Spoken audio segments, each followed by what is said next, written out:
बिस्मिल्लाहिर्रहमानिर्रहीम। अस्सलाम वालेकुम नाज़रीन, आप यूट्यूब चैनल देख रहे हैं। मैं इमरान खान हूँ। इससे पहले कि मैं खबरें आपके सामने रखूँ, सबसे पहले आपको बताता हूँ 3 दिन पहले मैंने आपसे 2 या 3 दिन हो गए हैं, मैंने एक ख़बर आपके साथ शेयर की थी और मैंने आपको बताया था कैसे अरबों रुपए लूटे जा रहे हैं और कस्टम्स के अंदर ये कार्रवाई डाली जा रही है। कैसे वन विंडो से वहाँ से डाटा फीड किया जाता है और गाड़ियाँ जो हैं वो इलीगल तरीके से, जो नॉन कस्टम गाड़ियाँ हैं, बड़ी कीमती लग्जरी गाड़ियां जिनके ऊपर 2 करोड़ से लेके 3 करोड़ 4 करोड़ 5 करोड़ तक भी बाज़ गाड़ियों के ऊपर ये कस्टम्स बनता है, ड्यूटी बनती है। और ये खामोशी के साथ ऑक्शन में उनके नंबर फीड कर दिए जाते हैं, उनका डाटा फीड कर दिया जाता है। हालांकि वो गाड़ियां कभी भी ऑक्शन नहीं होती और खामोशी से एक रसीद जारी करवाई जाती है, उस रसीद के ऊपर नंबर लगवा लिए जाते हैं। और इस तरह सैकड़ों गाड़ियां पाकिस्तान के अंदर ये बड़े बड़े लोग लेकर फिर रहे हैं। कोई खुद लेकर फिर रहा है, किसी ने पैसा कमा लिया है, तो ये अरबों रुपए का चूना पाकिस्तान की सरकार को लग गया है। और ये पाकिस्तान के खजाने को एक्चुअली चूना लगा है, पाकिस्तान के आम आदमी को ये चूना लगाया गया है। लूटने के तो एक से एक नए तरीके ये लोग ढूंढते हैं। बहरहाल ये जब तहकीकाती खबर मैंने शेयर की, उसके बाद अब क्या हुआ वो मैं आपको बता देता हूं। इसकी जो है वो इशू की इंसिडेंट रिपोर्ट पहले तैयार हो चुकी है और कल ये इसकी इंक्वायरी रिपोर्ट एक सामने आई है। ये मैं आपके सामने पेपर शेयर भी कर रहा हूं और इसके मुताबिक एक 24 और एक 31 ये मिलाकर बन जाती हैं 55 गाड़ियां लग्जरी। उनकी अभी तक पकड़ हो गई है। ये इब्तदाई तौर पे अभी तक जो चीजें सामने आई है, कुछ 34-35 दफ्तर हैं जहां पे ये जाली डाटा फीड हो सकता है और होता है। उनमें से सिर्फ एक दफ्तर से जो रिपोर्ट आई है, इब्तदाई रिपोर्ट में सिर्फ एक दफ्तर से 55 के करीब ऐसी गाड़ियों का डाटा पकड़ा गया जो गाड़ियां कभी भी ऑक्शन नहीं हुई। यानी 2 नंबर गाड़ियां पाकिस्तान में मंगवाई और उनकी ऑक्शन भी नहीं हुई और खामोशी से जाली डॉक्यूमेंट बनवा के कस्टम के उनको वहां से एक्साइज में दे के वहां से नंबर लगवा के गाड़ियां लीगल कर दी। तो अब तक 55 गाड़ियों का डाटा पकड़ा गया है और फौरी तौर पे जो ऑक्शन के मामला की जो फीडिंग है वो बंद कर दी गई है कि अब गाड़ियों के नंबर फीड ना किए जाए। अच्छी बात यह है कि सिस्टम को रोक दिया गया, इंक्वायरी खुल गई है। ये अरबों रुपए की करप्शन है जो अभी तक पकड़ी गई है। यानी ये जो गाड़ियां 55 पकड़ी गई हैं, ये भी अरबों के मामला आते हैं। अभी सैकड़ों गाड़ियां मैंने आपको पहले बताया था, वो तफसीलात सामने आएंगी। ये पाकिस्तानी खजाने को नुकसान हो रहा था। अगला स्कैंडल इसी के साथ जुड़ा हुआ कंटेनर्स का, वो बहुत जल्दी मैं आपको दूंगा। पहले ये वाले स्कैंडल में जरा थोड़ा 1-2 दिन अभी और लगेंगे, सारी चीजें बाहर आ जाए, पता चल जाए किस किसने कितना माल खाया और कैसे किया। मैं पहले आपको ये स्कैंडल दूंगा, फिर जब ये स्कैंडल पकड़े जाएंगे इनकी इंक्वायरी रिपोर्टें आपके साथ शेयर करूंगा और फिर आपको यह भी बताऊंगा कि इनके अंदर मुलव्विस कौन है और उनकी शक्लें भी पूरी कौम को दिखाऊंगा कि किस किस ने किस तरह पैसा बनाया है। ये शक्लें मैं आपके सामने रखूंगा और ये पैसा बाहर पाकिस्तान से कैसे ये लोग मुंतकिल करते हैं, कैसे अपने और अपने खानदान के लिए ये सिस्टम को बाहर लेकर जा रहे हैं, ये चीजें आपके सामने रखूंगा। तो ये एक मेरी एक्सक्लूसिव एक स्टोरी थी जो मैंने आपके साथ शेयर की। उस पर पहला एक्शन हुआ, वो भी मैंने आपके साथ शेयर कर दिया। अब आए नाजरीन एक और चीज की तरफ। देखें, नून लीग जो कहती है ना वो कभी करती नहीं। इन्होंने कौम को ट्रक की बत्ती के पीछे लगाया कि हम इनकलाबी बन गए। एक दफा नहीं 4-5 दफा लगाया, 400-500 दफा ये लेट गए। वो जैसे ही कौम इनकलाब के पीछे लगती है, ये पॉलिश पकड़ के जूते के पीछे लग जाते हैं। तो इन्होंने हमेशा पॉलिश पकड़ के, जूता पकड़ के ये इक्तदार के अंदर आ गए, किसी तरह भी तस्मों के साथ लटक लटक के। अब पहले नून लीग कहती थी, जो भी कहती है कायम नहीं रहते। ये पहले कहती थी बार बार इमरान खान को अपने बेटों को लेकर आओ, अपने बेटों को लेकर आओ, उनको तहरीक के अंदर शामिल करो। अगर आप पाकिस्तान के अंदर कोई तहरीक चलाना चाहते हो तो जरा ये मरियम नवाज का स्टेटमेंट सुने, आपको समझ आएगी कि ये लोग कैसे गिरगिट की तरह रंग बदलते हैं। ये सुने आप। तो अपने बच्चों को आपने लंदन में बिठाया हुआ है और कौम के बच्चों को आप कहते हैं कि ये जो लू के थपेड़े खाओ आकर। भाई अपने बच्चों को कहो ना कि आके लीड करें। कौम के बच्चों को जिनको आप सड़कों पे लाकर मार पड़वाना चाहते हो, मारना चाहते हो, उनकी फ्रंट लाइन पे अपने दोनों बेटों को खड़ा करो ताकि लोगों को पता चले कि आप किसी आजादी के लिए, इनकलाब के लिए मार्च कर रहे हो। ये मरियम नवाज के अल्फाज से और पूरी पीएमएलएन यही कहती थी। उसके बाद जो है हालात इतने बुरे हो गए कि इमरान खान साहब की पार्टी बार बार निकली, बात नहीं बनी। उनकी बीवी निकलती, उसको भी अंदर कर दिया, उनकी बहनें निकलती, उनको भी बार बार गिरफ्तार करते हैं। तो उनके बेटे भी तंग आ गए, उन्हें नजर आ गया पाकिस्तान में इंसाफ ही नहीं हो रहा। अब वो इंसानी हकूक की तंजीमों के पास जा रहे हैं, तो बरतानिया में भी मिल रहे हैं लोगों से। उन्होंने एक इंटरव्यू भी दिया है और राब्ते वाब्ते काफी अरसे से कर रहे हैं। बाज वकला के जो वकील आते हैं इमरान खान साहब के लिए आवाज उठाने के लिए, उसके पीछे भी इमरान खान साहब के बेटे होते हैं। बहुत सारे मामलात में उनके बेटे जो है अपने बाप की मदद करना चाहते हैं और वो कोई सियासत में नहीं है, वो सिर्फ अपने बाप की मदद करना चाहते हैं। कोई भी गैरतमंद बेटा होगा या कोई भी बेटा जिसको अपने बाप से प्यार होगा, उसका बाप मुश्किल में आएगा तो वो अपने बाप को बचाने की, निकालने की, छुड़ाने की कोशिश करेगा। और जब उसे पता होगा कि उसका बाप बेगुनाह है तो वो ज्यादा कोशिश करेगा। यही इमरान खान के बेटे कर रहे हैं, नॉर्मल चीज है, इसमें सियासत व्यासत कोई नहीं है। अब नून लीग हमेशा भाग जाती है ना। इन्होंने पहले कहा इमरान खान हुकूमत अपनी तोड़ दे, सूबाई हुकूमतें अपनी गिरा दे, असेंबलियां तोड़ दे, हम 3 महीने में इलेक्शन करवा देंगे। लेकिन फिर क्या हुआ, इमरान खान साहब ने जब असेंबलियां तोड़ दी तो पूरा साल इन्होंने इलेक्शन ही नहीं करवाया। ये बैठ गए मल मार के वहां पे खैबर पख्तूनख्वा में और पंजाब में कुर्सियों के ऊपर। यहां मोहसिन नकवी को बैठा दिया, उधर अपना बंदा बैठा दिया और लंबा चला दिया दोनों सूबाई हुकूमतों को। तो 1 साल इन्होंने, 1 साल से ज्यादा टाइम इन्होंने गुजार दिया। तो ये अपनी हर बात से मुकर जाते हैं। अब ये कहते थे इनकलाब अपने घर से शुरू होता है, और अब कह रहे हैं जनाब कि इमरान खान के बेटे क्यों आ रहे हैं, उन्हें हम गिरफ्तार कर लेंगे। वैसे मुझे एक चीज की तस्हीह एक दोस्त ने की है और मैंने इसको रिसर्च भी किया, बल्कि अब वो बड़ा मजा आता है रिसर्च करने में। एक और बड़ी आसानी हो गई है कि आप ग्रॉक से पूछे और वो फैक्ट्स आपको कम से कम बता देता है। तो जिनके पास नाइकॉप होता है ना, गैर मुल्की यानी जो पाकिस्तान से बाहर पाकिस्तानी रहते हैं, अगर उनके पास पाकिस्तानी पासपोर्ट नहीं है तो ब्रिटिश या अमेरिकन पासपोर्ट पे वो पाकिस्तान आना चाहते हैं तो उन्हें वीजा चाहिए होगा। लेकिन अगर उनके पास नाइकॉप है तो फिर उन्हें वीजा नहीं चाहिए। और मुबैना तौर पे इमरान खान साहब के बेटों के पास नाइकॉप है। अब देखते ही हैं कि ये हुकूमत इमरान खान के बेटों को पाकिस्तान आने देती है, नहीं आने देती, क्या करती है। अगर नाइकॉप आपका एक्सपायर नहीं है तो फिर आप ट्रेवल कर सकते हैं पाकिस्तान में विदाउट वीजा भी, क्योंकि फिर आप उस मुल्क के शहरी होते हैं कानूनी तौर पर। तो नाजरीन, कल ये इमरान खान के बेटों को बुलाते थे, आज ये इमरान खान के बेटों से घबराते हैं। मुझे तो समझ नहीं आती है चाह क्या रहे हैं। और इमरान खान के बेटों ने कौन सी सियासत करनी, सारी दुनिया ही जानती है। वो बेचारे अपने बाप को सपोर्ट करना चाहते हैं कि हमारे वालिद के साथ ज्यादती हो रही है, कोई भी बेटा होगा वो खड़ा हो जाएगा आकर। अब उनको ताने दे रहे हैं कि जनाब ये मौरूसियत है। वो यार मौरूसियत वो होती है जब इमरान खान वजीर आज़म पाकिस्तान था तब उसके बेटे पाकिस्तान में आते और आकर लोशे लेते। जैसे नवाज शरीफ और शहबाज शरीफ जैसे इक़्तिदार में आते हैं, इनका सारा टब्बर पाकिस्तान पहुंच जाता है, वरना उससे पहले ये पाकिस्तान में रहते ही नहीं है, पाकिस्तान से बाहर रहते हैं। ये बड़ी बड़ी रवायती सियासी जमातें हैं, इनके बच्चे बाहर ही रहते हैं पाकिस्तान से, लेकिन जैसे ही इक़्तिदार में आते हैं पाकिस्तान पहुंच जाते हैं फौरन, लोशे लेने के लिए, मजे लेने के लिए, एंजॉय करने के लिए। इक़्तिदार, प्रोटोकॉल, ये वो सब कुछ। ये मरियम नवाज के बच्चे, बाकी सारे बच्चे इधर उधर लटरम पटरम, ये पाकिस्तान से बाहर सारे रहते थे। ये पाकिस्तान कब आए, जब इन्होंने इक़्तिदार के मजे लेने थे। तो जब ये इक़्तिदार में आ जाते हैं तो सारे पाकिस्तान में आ जाते हैं, उससे पहले ये पाकिस्तान से बाहर ही रहते हैं। अब इमरान खान साहब के बेटे जो हैं, उनकी ख्वाहिश के है मुताबिक नून लीग की, जब उन्होंने कहा जी हम पाकिस्तान आएंगे तो अब इनके 14 तबक रोशन रहेगा, जी वो क्यों आएंगे। हालांकि उनके आने से मुझे नहीं लगता कि कोई बहुत बड़ा फर्क तब तक नहीं पड़ेगा जब तक अवाम नहीं निकलेगी। अवाम निकलेगी तो फर्क पड़ेगा, वरना नहीं पड़ेगा। देखिए जरा खुल के बात कर लेते हैं पाकिस्तानियों के साथ, और मैं पाकिस्तानियों से डायरेक्टली मुखातिब हूं, मैं खुलकर बात कर रहा हूं। यानी मैं ये कोई ओला रखना ही नहीं चाहता कि मुझे कोई बैलेंस करना है या मुझे कोई अपना फलां चीज देखनी है या मैं इससे आगे बात कर सकता हूं या नहीं कर सकता। आपके साथ मैं पाकिस्तानियों के साथ खुलकर बात करता हूं। आप अपने दिल से पूछें इमरान खान जेल में क्यों है। क्या वो वजीर आजम बनने के लिए जेल में है? भाई वजीर आजम बनने के तो बड़े आसान रास्ते हैं, वो एस्टेब्लिशमेंट के साथ डील कर ले, वजीर आजम बन जाएगा। करना क्या होगा, सिर्फ एस्टेब्लिशमेंट को बुरा भला कहना छोड़ना होगा, जेल से बाहर आकर कुछ अर्सा चुप रहना होगा, और उसके बाद जब इलेक्शन मिले तो अच्छे बच्चों की तरह इलेक्शन लड़ना होगा, एस्टेब्लिशमेंट के लिए रूम क्रिएट करना होगा, पॉपुलर तो वो है, उसको वजीर आजम बना देंगे, वजीर आजम पाकिस्तान बन जाएगा। बड़ा आसान फार्मूला है, वो रास्ता मरियम नवाज ने कहा था ना मुझे अच्छे से आता है। लेकिन इमरान खान उस रास्ते पे जा क्यों नहीं रहा?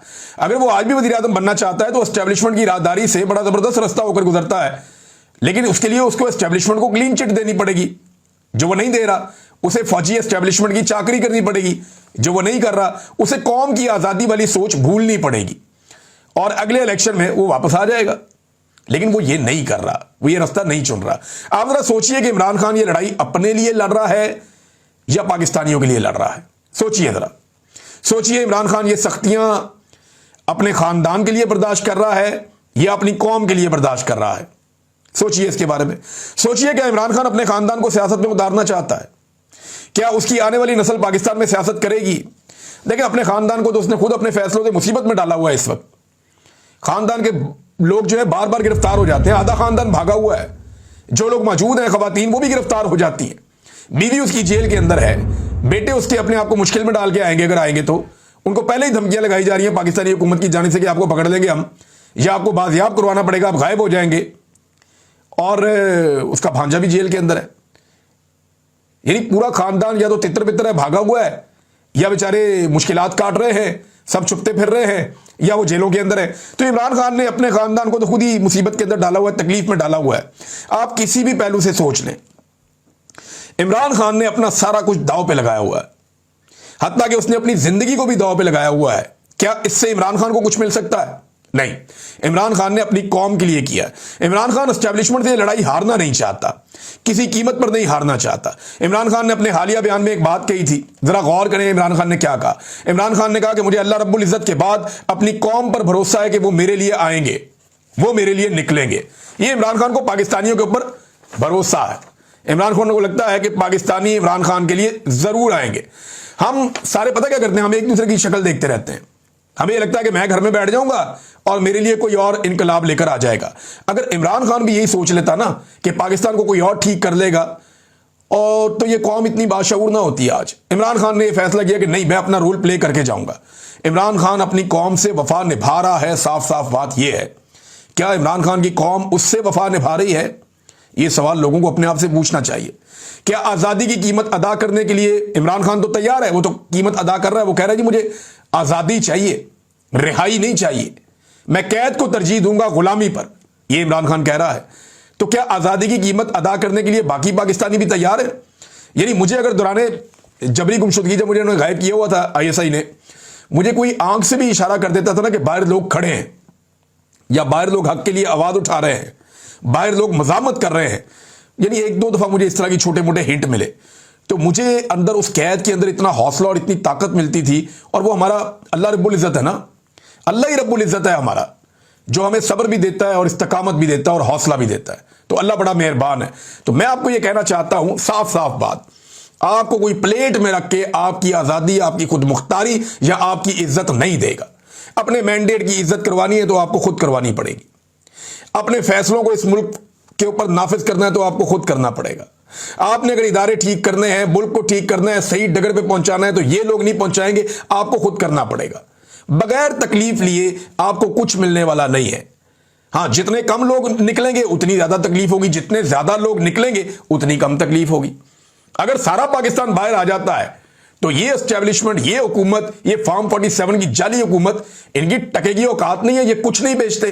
सिर्फ पाकिस्तानी अगर ये फैसला कर ले कि उन्होंने अब हकीकी आजादी लेनी है, यानी पाकिस्तानी अगर ये फैसला कर लें कि आज के बाद उन्होंने पाकिस्तान के अंदर रूल ऑफ लॉ कायम करना है, आजादी इजहार राय कायम करनी है, और पाकिस्तान के अंदर जो है वो इंसानी हकूक की पामालियां बंद करवानी है, मैंडेट का एहतराम करवाना है, पाकिस्तान में कानून सबके लिए बराबर होगा। अगर ये सारी चीजें आज पाकिस्तान की अवाम सोच लें तो पाकिस्तान की अवाम ये हासिल कर सकते हैं। डिफाइनिंग मूवमेंट होते हैं ना, आपको आज मौका मिल रहा है, ये मौका आपको रोज नहीं मिलेगा। कौमों की जिंदगियों में मौके मिलते ही नहीं होते। कई लोग पैदा होते हैं, मर जाते हैं, उन्हें लड़ने का मौका ही नहीं मिलता। और आप खुशकिस्मत है, आपको मौका मिल रहा है कि आप अपने हक के लिए खड़े हो सकते हैं। बेशुमार लोग इस दुनिया में आए जिन्हें पूरी जिंदगी अपने हक के लिए खड़े होने का मौका ही नहीं मिला, वो जैसे आए वैसे ही चले गए। लेकिन इस वक्त जो हम लोग मौजूद हैं, हमें अपने हक के लिए लड़ने का मौका मिल रहा है। इस मौका को आप जाया भी कर सकते हैं और लड़ के एक तारीख बना सकते हैं और अपने ऊपर फख्र कर सकते हैं। आपकी आने वाली नस्लें भी आप पे फख्र कर सकती हैं। बहरहाल मैं ये खुली खुली बातें करना चाह रहा था, मेरे दिल में थी, मैंने कर दी। अगले 48 से 72 घंटों में तहरीक इंसाफ कुछ बड़े फैसले कर लेगी। उनमें से कुछ फैसले पब्लिक किए जाएंगे और कुछ फैसले पब्लिक नहीं किए जाएंगे। ये बात आप ध्यान में रखिएगा, क्योंकि तहरीक इंसाफ अब सारी चीजें सामने नहीं लाना चाहती। कुछ चीजें वो सामने लेकर आएंगे और कुछ चीजें जो हैं वो ऐन मौके पर सामने आ जाएंगी। एस्टैब्लिशमेंट के अंदर भी खलबली मची हुई है, वो बार बार पता करना चाहते हैं, लोगों से रब्ता करते हैं कि आपको पता है कि क्या होने जा रहा है, अब ये क्या करेंगे, स्ट्रेटेजी क्या होगी, किस हिकमत अमली चलेंगे, कौन कौन से इलाके बंद करेंगे, कौन से ग्रिड हैं जो बंद कर देंगे या कौन सी जगह है जिसको बंद कर देंगे, कहां कहां पे सप्लाई रोक देंगे। ये सारी चीजें जो है वो जानना चाहते हैं और इसके लिए बंदोबस्त भी करना चाहते हैं। अभी आपने देखा कि कबायली इलाकों के अंदर बड़े पैमाने पर जो है वो नकलो हरकत हुई है और कर्फ्यू लगा के वहां पे फोर्सेस को पहुंचाया गया है। तो बहुत सारी चीजें डेवलपमेंट हो रही है, दोनों तरफ से डेवलपमेंट हो रही है। पाकिस्तान तहरीक इंसाफ अब अगस्त के शुरू में एक बड़ी तहरीक खड़ी करने का इरादा रखती है। इमरान खान साहब ने ऑर्डर दे दिया है, देखना यह है कि लीडरशिप इसको किस अंदाज में आगे बढ़ाती है। अभी तक ग्राउंड पे एक्टिविटी उस तरह नजर नहीं आ रही। रावलपिंडी में कुछ लोग निकले और बड़े जोशो खरोश के साथ निकले, लाहौर में निकले, मुख्तलिफ जगहों पे आलिया हमजा, सरम जावेद, ये और कुछ खवातीन हैं जो जेलें काट कर आई हैं, कुछ दीगर लोग हैं, वो अपने तौर पे जोर लगाते रहते हैं। लेकिन जो मोमेंटम एक बनना चाहिए वो भी बनता हुआ दिखाई नहीं दे रहा। लेकिन जब मोमेंटम बनता है ना तो ये 4 दिन में बन जाता है, ये 4 दिन में 6 दिन में मोमेंटम बन जाता है जब बनना होता है, और ये बन सकता है। अगस्त के बाद इस हुकूमत के लिए मुश्किलात बढ़ सकती हैं और ये हुकूमत चाहेगी कि कम से कम ये वाली सर्दियां वो किसी तरह गुजार लें, उसके बाद फिर वो देखेंगे कि गर्मियों के बाद क्या करना है। लेकिन ये वाली सर्दियां हुकूमत के लिए बड़ी मुश्किलात लेकर आएंगी। नाज़रीन, इस साल भी पाकिस्तान में मायूसी इतनी ज्यादा है कि पहले 5 महीने में, जनवरी से लेकर मई तक, जनवरी, फरवरी, मार्च, अप्रैल, मई, इन 5 महीनों में 2.25 लाख से ज्यादा पाकिस्तानी पाकिस्तान छोड़ के चले गए। ये हुकूमत इस बात पे खुश है कि ओवरसीज पाकिस्तानी बाहर से पैसे भेज रहे हैं। और भाई बंदे ही इतने बाहर जा रहे हैं, जो बंदा बाहर जाएगा वो पैसे कमा के वापस भेजेगा ना। जो कर्जा वो लेके बेचारा गया है वो उसने उतारना भी तो है। जो देखे ना, कोई 20 लाख से ज्यादा पाकिस्तानी पाकिस्तान से बाहर चले गए। अब जो गए उन्होंने पैसा कमा के पाकिस्तान भेजना है, क्योंकि जो पाकिस्तान से बाहर गया वो कर्जा उठा के गया। ज्यादातर गरीब लोग होते हैं बेचारे। अब उन्होंने पैसा वापस भेजना है, भेज के उन्होंने अपना कर्जा उतारना है। और हुकूमत जो है वो आदादो शुमार को अपने फायदे के लिए इस्तेमाल करती है। ये ब्रेन ड्रेन हो रहा है। आर्मी चीफ ने कहा था ये ब्रेन गेन है, लेकिन पाकिस्तान की जो एक रिपोर्ट है, इकोनॉमिक रिपोर्ट, उसके मुताबिक ये ब्रेन ड्रेन है। डॉक्टर्स मुल्क से जा रहे हैं, इंजीनियर्स मुल्क से जा रहे हैं, सरमायाकार मुल्क से जा रहे हैं, जो टेक्नोलॉजी को जानने वाले लोग हैं वो मुल्क से जा रहे हैं, आईटी एक्सपर्ट्स मुल्क छोड़ छोड़ कर जा रहे हैं। तो मुल्क से बड़े पैमाने पर नौजवान बाहर जा रहे हैं। 2,85,000 नौजवान तकरीबन 5 माह में मुल्क छोड़कर चले गए। यानी 1 महीने में लगभग कोई 60,000 नौजवान मुल्क छोड़कर चले जाते हैं। और ये ब्रेन ड्रेन लगातार होता जा रहा है। पाकिस्तान में बेरोजगारी की शिद्दत में भी लगातार इजाफा हो रहा है। और यही वजह है कि हम आगे बढ़ने की बजाय पीछे की तरफ जा रहे हैं। आसिफ अली जरदारी के बारे में खबर आई थी, एजाज सैयद साहब ने दी थी। बड़े जबरदस्त जर्नलिस्ट हैं, बड़ी अच्छी खबरें उनके क्रेडिट पे हैं।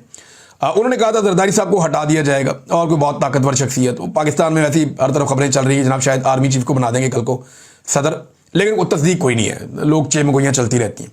लेकिन यह कहा गया कि आसिफ अली जरदारी को हटाने की खबर पे जो है वो उन्होंने खबर दी थी, लेकिन हर तरफ से तरदीद आ रही है। जरदारी साहब की पार्टी भी कह रही है कि जरदारी साहब मैदान छोड़ने वाले बंदे नहीं है। PMLN भी यही कह रही है, बाकी जमातें भी यही कह रही हैं।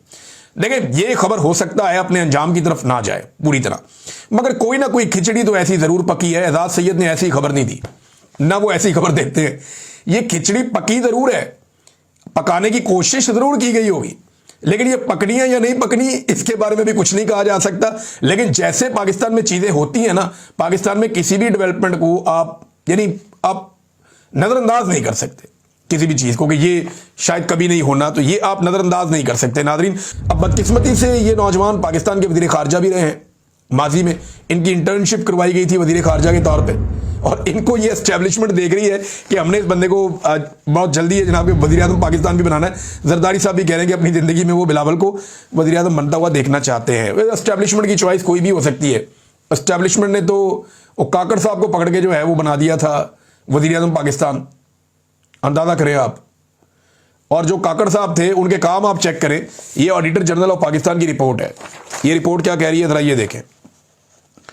वो ये कह रहे हैं कि 300 अरब की गंदम इंपोर्ट करने का फैसला, अब ये $1 अरब से ज्यादा की है। 300 अरब रुपए की गंदम इंपोर्ट करने का फैसला बदनीयती पर मबनी था, और ये ऑडिटर जनरल की रिपोर्ट है। इससे लोकल किसान को, पाकिस्तान के अंदर जो किसान है उन्हें और कौमी खजाने को नुकसान पहुंचा है। प्राइवेट इंपोर्टर्स को फायदा पहुंचाया गया है। अब बताएं कौन पूछेगा इनसे कि आपने पाकिस्तान का 300 अरब रुपए का नुकसान कर दिया? कौन पूछेगा इनसे? कौन इनसे जवाब लेगा? ये तो एस्टेब्लिशमेंट के चाहिए, ये तो स्याह करे सफेद करे, इन्हें पूछ ही कोई नहीं सकता। अभी चीनी स्कैंडल में जो इन्होंने हरकत की है, इस पे तो डूब के इनको मर जाना चाहिए। इनको तो हथकड़ियां लगा के जेलों में डाल देना चाहिए कि तुमने किया गया। अच्छा, एक और चीज मैं आपको बताऊं जरा, ये बड़ी इंटरेस्टिंग चीज है। ह्यूमन राइट्स कमीशन ने मजम्मत की है हमारे 27 जो यूट्यूब चैनल्स हैं इनके ऊपर पाबंदी लगाने के हवाले से, और ये जो हुकूमत पाकिस्तान ने कार्रवाई डाली है इसके ऊपर उन्होंने मजम्मत की है ह्यूमन राइट्स कमीशन ने। और HRCP ने कहा कि आज़ादी इज़हार राय की आईनी आज़ादी ना सिर्फ इनफरादी आज़ादी के लिए बुनियादी है, बल्कि यह हुकूमती एहतसाब को यकीनी बनाने, मुबाहिसे को फरोग देने और अवाम को मुख्तलिफ नुक्ता नज़र तक रसाई फराहम करने के लिए भी नागुज़ीर है। 27 यूट्यूब चैनल पे हालिया अदालती पाबंदी पर गहरी तशवीश का इजहार किया, जिनके मालिकान के खिलाफ हुकूमत ने मुमकिन क्रिमिनल कार्रवाई का इंदिया दिया। अब इस पे आपका जो स्टेट मिनिस्टर है ना दाखिला का, वो क्या कह रहा था ये आप सुने। हुकूमत के आप काम चेक करें। वो कह रहे हैं जी कि ये हम किसी को इजाजत नहीं दे सकते कि किसी के कत्ल का फतवा दे दे। ये जो 27 चैनल है ना, इनमें से अगर किसी ने किसी के कत्ल का फतवा दिया है ना अपने चैनल पे बैठ के, तो लाओ दिखाओ कहां दिया है। किसी के सर की कीमत लगा दें, लाओ दिखाओ इन चैनल्स में से किसने सर की कीमत लगाई है, और जिसने लगाई है फिर आप उसके ऊपर कार्रवाई अकेले पे करें ना। 27 चैनल आपने इसलिए बंद कर दिए कि वो नाकदीन है। वो ये बताते हैं कि आपने लास्टिक की शलवार पहनी हुई है, वो ये बताते हैं कि आप जाली हुकूमत आप लाकर बैठ गए हैं, वो ये बताते हैं कि आपने अदलिया को कंट्रोल कर लिया है, वो ये बताते हैं कि आपने पाकिस्तानियों की मईशत को तबाह कर दिया है, और आपने सरमायाकारी लाने के नाम के ऊपर पाकिस्तान में सरमायाकारी की 50 साल की जो पुराना रिकॉर्ड था कम तरीन सरमायाकारी का, वो भी तबाह कर दिया आपने, क्रॉस कर गए हर लिमिट। और उसके बाद जनाब ये भी कहा इसी मिनिस्टर ने कि कोई ऐसी मजहबी बात कहकर जान को खतरे में डाल दें किसी और की। आप कहां किया है किसी ने? किसके बारे में बात कर रहे हैं? यहूदी एजेंट का इल्जाम इमरान खान पे किसने लगाया? आपने लगाया। तौहीन इस्लाम के इल्जाम इमरान खान पे किसने लगाए? आपने लगाए। गद्दारियों और बगावतों के मुकदमे किसने बनाए? आप लोगों ने बनाए। बंदे कत्ल चौकों के अंदर आपने करवा दिए, और आप जो यूट्यूब चैनल पे बैठ के बात करने वाली इख्तलाफी आवाजें हैं उन्हें कुचल रहे हैं झूठे इल्जाम पे। अगर आपके इल्जाम सच्चे होते ना, वजीर मुमलिकत बड़ाए दाखिला साहब, अगर आपके इल्जाम सच्चे होते ना, तो आप कम से कम इन सहाफियों को मौका देते हमें कि हम अदालत में आकर सामने खड़े हों और अपने इल्जामात का दिफा करें। हम बताएं कि हमारे खिलाफ झूठे इल्जामात लगाए गए हैं। ये जो खुफिया कार्रवाई आपने डाली है ना अंदर खाते, ये आपके दिल में चोर था। आपने फ्रॉड किया है पाकिस्तानी कौम के साथ, पाकिस्तानी मीडिया के साथ, लेकिन आपको पकड़ेंगे इंशाल्लाह। अब तक के लिए इतना ही। अपना ख्याल रखिएगा, अपने चैनल का भी। अल्लाह हाफिज।